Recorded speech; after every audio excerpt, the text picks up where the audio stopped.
Finally guys मैं तैयार हो चुका हूँ जाने के लिए। और ये नारियल का पेड़ है, ये बंदा है सर्फिंग करते हुए। मैं कहीं गोवा हुआ नहीं जा रहा, मैं घूमने जा रहा हूँ। तो आगे की विजिट मैं आपको दिखाता रहूंगा। और वैसे लग कैसे रहा हूँ, ठीक है ना? जीन्स भी ठीक है। Look at my jeans and look at my bushirt. ये मेरी बुशर्ट है। लोग कह रहे थे कि मेरे फोन की क्वालिटी अच्छी नहीं है। ये मेरे रिश्तेदारों ने मेरे को बताया, यानी कि वो मेरी वीडियो देख रहे हैं। तो मैं ये कहना चाहता हूँ कि नेक्स्ट टाइम मैं अल्ट्रा HD से वीडियो बनाऊंगा। तो ये हमारे घर का सबसे मेहनती बालक, तकिया सर पर उठा हुए। इसके पास कोई दूसरा काम है ही नहीं। देख रहे हो क्या करने आया? सोने आया होगा ना, टीवी देखने आया। सबसे फेवरेट काम क्या है? सोना और खाना नहीं है। फिर क्या है? ड्राइंग बनाना। लग तो मैं एकदम राजा बाबू टाइप कर रहा हूँ। अच्छी लग रही है। ये पीछे से जो लोग बोलते हैं ना, इनकी बातों पे ध्यान नहीं देना चाहिए, आगे जाना चाहिए हमेशा। चलिए गाइस, मैं आपको अपनी बुलेट दिखाता हूँ। अभी मैं घर के बाहर पड़ा हूँ और मैं आपको बुलेट दिखाता हूँ। देखो ये मेरी बुलेट, ये वाली बुलेट है मुझे। एक्चुअली मेरे पास जब इतनी जबरदस्त बुलेट है, ये कम से कम 60 की एवरेज देती है और 125 सीसी में है। ये देखो, इसका नाम बुलेट है। कैसे लगी कमेंट में जवाब दीजिए। अभी कूड़े वाला आ गया तो पहला कूड़ा डाल के आऊंगा। ये देखिए,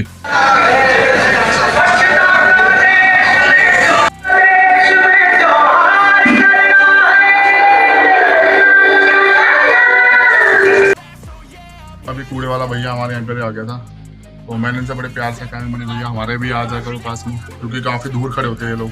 तो आज प्यार से बोला तो भैया आ गया। ऐसा नहीं है कि प्यार से बात करेंगे तो कोई नहीं आएगा, आता है। प्यार से बात करना शुरू करिए, लोग आपको जान देने को तो तैयार हो जाते हैं। एक चीज का बड़ा फायदा हुआ मेरा, मुझे कूड़ा लेकर के कम से कम 100-200 मीटर दूर जाना पड़ता था। और आज भैया से मैंने बोला तो भैया खुद ही ये कह रहा कि कोई नहीं, मैं आता हूँ। तो थैंक यू MCD। हम लोग जो गवर्नमेंट को टैक्स देते हैं ना, वो इस चीज के लेते थे। दिखाता हूँ आपको, देखो एक बार।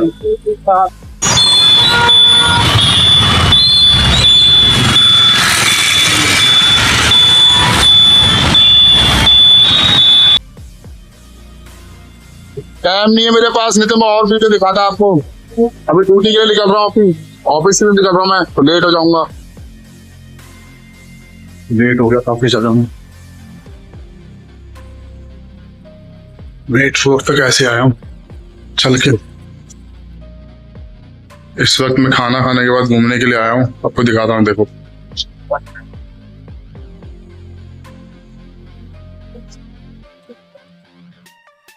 अभी इतना ऊपर मुझे चल के जाना पैदल। तो खाना खाने के बाद मैं रेगुलर यहाँ पे घूमने के लिए आता हूँ। और अभी कम से कम 8 + 3 11 फ्लोर है। 11 फ्लोर नीचे आता हूँ तो 11 फ्लोर ऊपर जाता हूँ। तो इससे मेरी एक्सरसाइज भी अच्छी हो जाती है और मेरी डाइट भी अच्छी रहती है। देखो कितना लंबा जिम यार, ऐसे कर सकते थे, ऊपर तक जाना है। देखो सबसे टॉप पे मेरी जॉब है।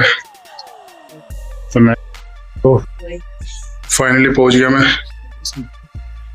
पूरा 8 फ्लोर दिखाता हूँ। देखो 8 फ्लोर और नीचे का दिखाता हूँ।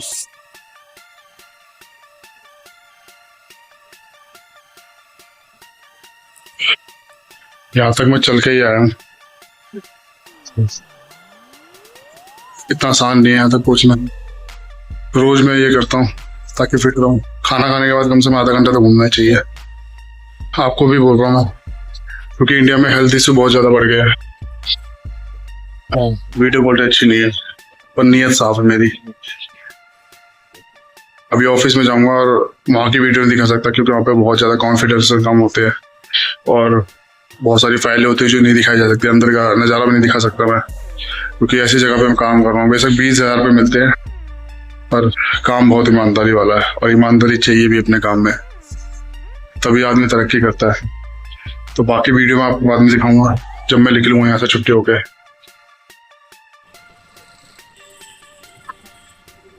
एक तो सुबह जाम जब निकलता हूँ ऑफिस के टाइम पे, और अभी ऑफिस का टाइम खत्म हो चुका है, घर जा रहा हूँ अभी जाम। मतलब ये समझ लो सर्दी में पोल्यूशन मारता है, गर्मी में गर्मी मारती है, और ऊपर से ये जाम। ये देखो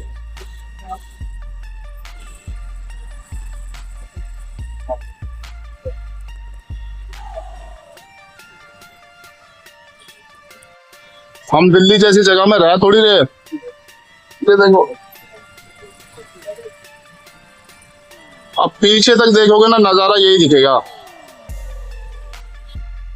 अभी मैं वीडियो बना रहा था, पीछे एक लड़की खड़ी है यहाँ पे जिस साइड में, कोने की साइड में, बेबी कट में थी, पता नहीं चोरी वोरी करने आई थी, भगवान जाने। 12 वीडियो बना रहा था तभी आ रहा थी, तो 2-3 बार आगे मेरे को डर लगा कहीं फोन वोन छीन के ना बच जाए। आजकल दिल्ली में बहुत बुरे हालात है, और ऊपर से ये अमिताभ बच्चन।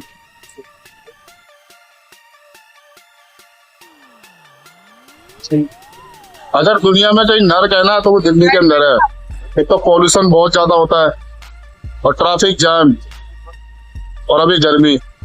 मतलब मरने के 3 रास्ते हमारे यहीं पर ही है, और यहाँ रहना बहुत मुश्किल है। हमें इस पॉश एरिया में रहने की कीमत देनी पड़ती है।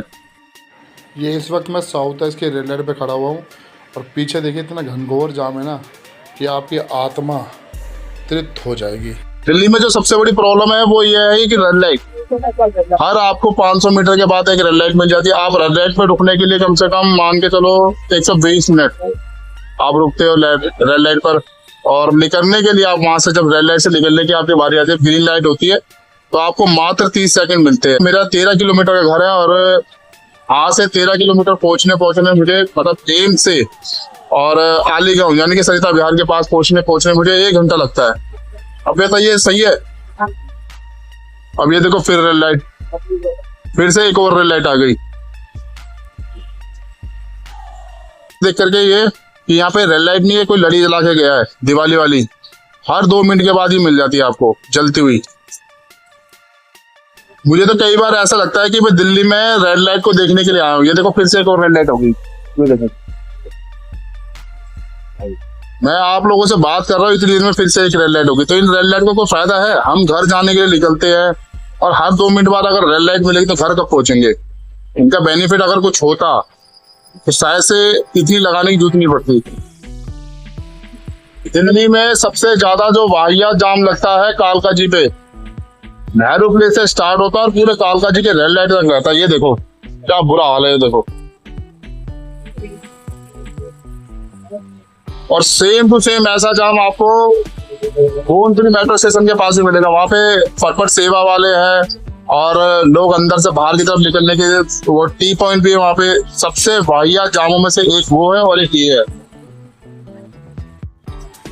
इस जगह ना चूतियों से मिलवाता हूँ। ये देखो आगे चल के दिखाता हूँ। ये देखो ये चूतिया चारों इंडिकेटर जला करके सो रहा है। इसको मतलब नहीं है दुनिया से क्या हो रहा है क्या नहीं हो रहा है, ये चूतिया सो रहा है अंदर। आपको एक चीज दिखा दो, देखो ट्रक के लाश, सुकड़ा सा ट्रक है ये, सुकड़ा। ये इकलौता ऐसा जाम है यहाँ का जो ग्रीन लाइट होने के बाद भी फ्री नहीं होता।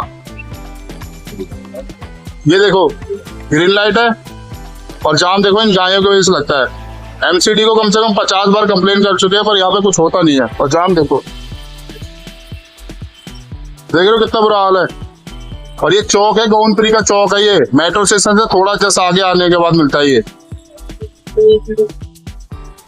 इसके अंदर आपको गाय है, भैंस है, बछड़े है, और एक चीज और, मिथुन भी है इसमें। मतलब ये रोज के रोज, आज तो साइड में थे ये लोग, पता नहीं टूटी नहीं थी साइड से इनकी, नहीं तो ये रोज के रोज यहाँ पे बीच में होते हैं ये हमेशा। और इससे जो एक्सीडेंट होते हैं, और उसके बाद जो जाम लगता है, पब्लिक आधी मारी जाती है और आधी जाम में फंस के लेट होती है।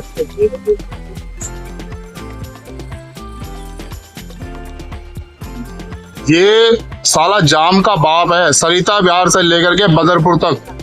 मैं कह रहा हूँ आप गाड़ी रेंग के चलाओगे। अगर आपकी गाड़ी 60 की एवरेज देती है ना, तो यहाँ पे आपकी गाड़ी, बाइक यानी कि कोई भी बाइक हो, वो कार बन जाती है, 10 की एवरेज निकाल रही होती है।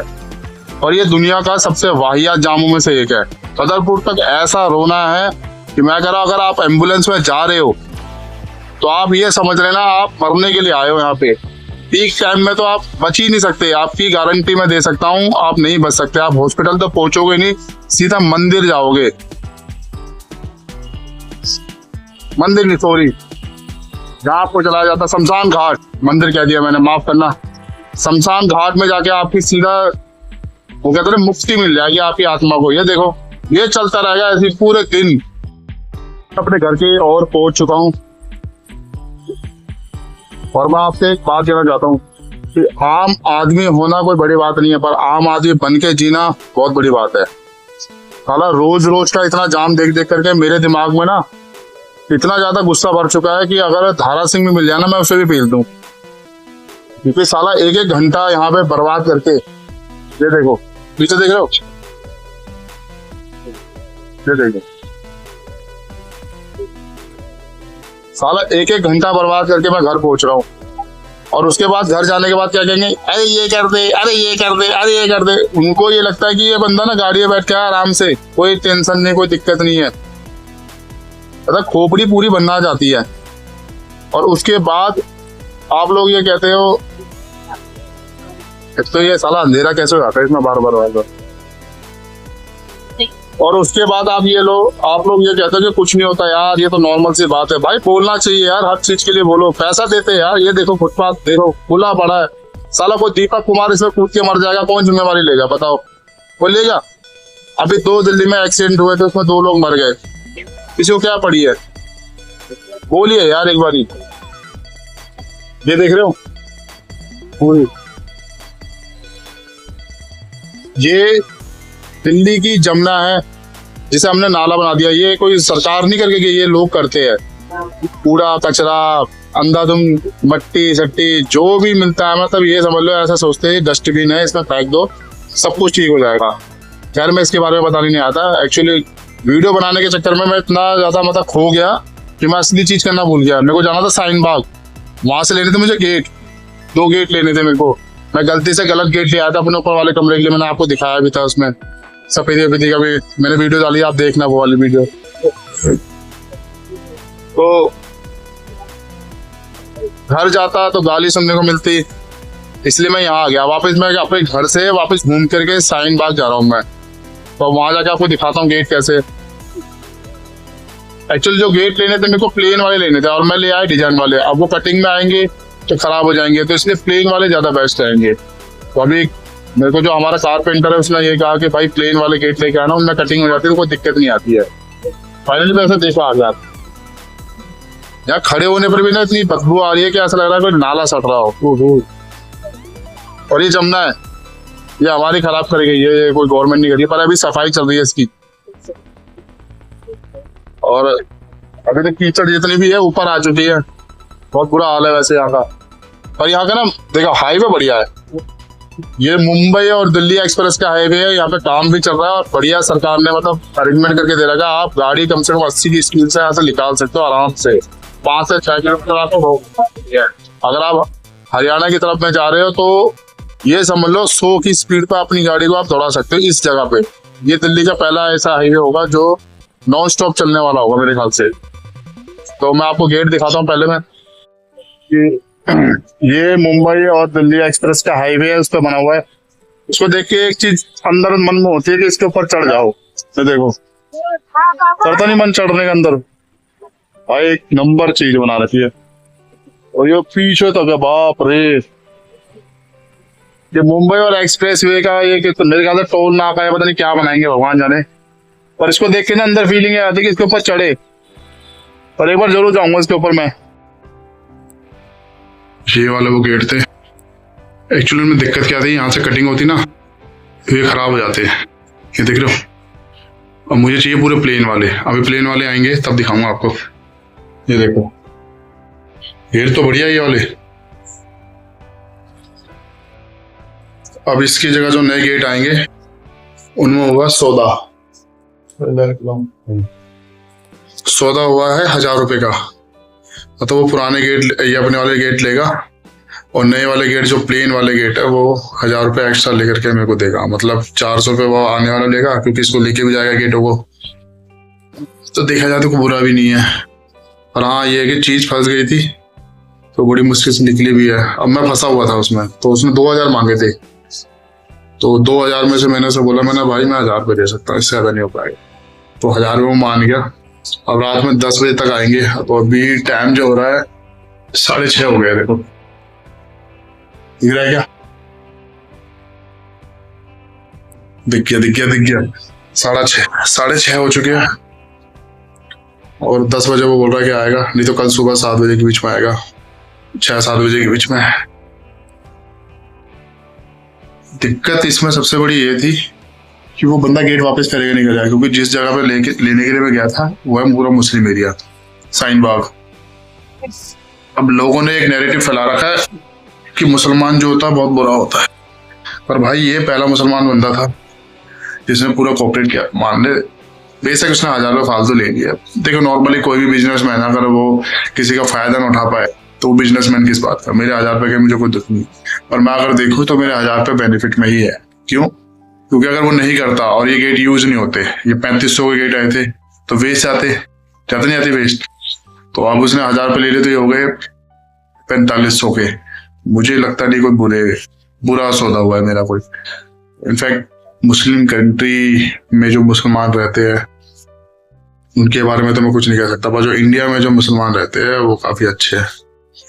तो नेक्स्ट वीडियो में आपको दिखाऊंगा वो गेट जब आएंगे, अगर आ जाए तो ठीक है, ये तो फिर नहीं दिखाने वाला मैं, इतना टाइम नहीं है भाई मेरे पास।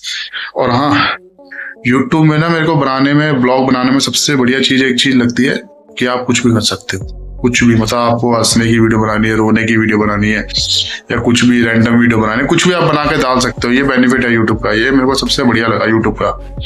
पर आप अगर जॉब कर रहे हो तो आपको जो काम दिया गया वही कर सकते हो। मान लो आप, जैसे मैं जो जॉब करता हूँ वो डाटा ऑपरेटर की है, तो मैं डाटा ऑपरेटर का ही काम कर सकता हूँ, फालतू काम नहीं है मेरी इंडस्ट्री में। मैं कर ही नहीं सकता, ना मैं मैनेजर का काम कर सकता, ना सुपरवाइजर का काम कर सकता, ना कुछ और कर सकता। पर यूट्यूब इकलौती ऐसी जगह है जहां मैं सब कुछ कर सकता हूँ, तो इसलिए मुझे ये चीज सबसे बढ़िया लगी।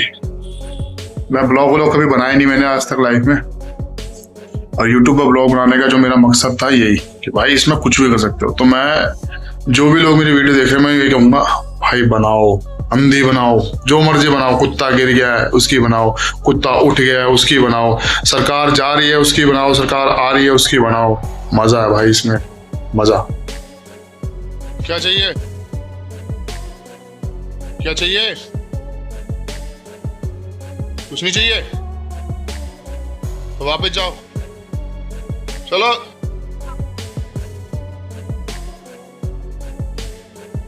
गो बैक टू योर होम।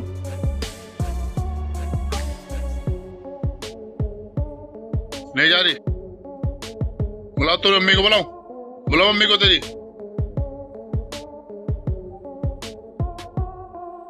डर नाम की चीज खत्म हो गई लग रहा मुझे। फिर मैं गुस्सा करूंगा, फिर बोलेंगे गुस्सा करता है। इधर इधर इधर इधर,